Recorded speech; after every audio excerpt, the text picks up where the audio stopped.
ഇതിന്റെ home made compost ആണ്.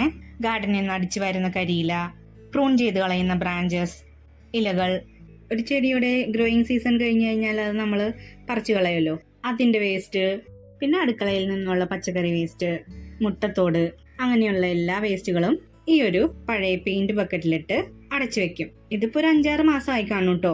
നല്ലവണ്ണം ഇത് കമ്പോസ്റ്റ് ആയി വന്നിട്ടുണ്ട്. ഇനി നമുക്കിത് നമ്മുടെ ഗാർഡനിൽ യൂസ് ചെയ്യാം. കണ്ടോ എന്ത് നന്നായിട്ട് പൊടിഞ്ഞു വന്നിട്ടുണ്ട്. കടയിൽ നിന്ന് വാങ്ങുന്ന വളങ്ങൾക്ക് ഷോർട്ടേജ് വരുമ്പോൾ നമുക്ക് ഇതെടുത്ത് യൂസ് ചെയ്യാം. ഈ ഒരു സ്റ്റേജ് എത്തുമ്പോൾ ഞാൻ എപ്പോഴും ഈ വളം വെയിലത്തിട്ട് ഉണക്കി പൊടിച്ചു വെക്കാറുണ്ട് കേട്ടോ. ഇത് വേറൊരു കമ്പോസ്റ്റ് ബിന്നിൽ നിന്ന് കിട്ടിയ കമ്പോസ്റ്റ് ഉണക്കി പൊടിച്ചു വെച്ചതാണ്. ഇത് നമുക്ക് നമ്മുടെ ചെടികളിൽ ഇട്ട് കൊടുക്കാം. ഇപ്പൊ ഞാനിതൊരു കാന്താരിയുടെ ചെടിയിലാണ് കേട്ടോ വളപ്രയോഗം നടത്തുന്നത്.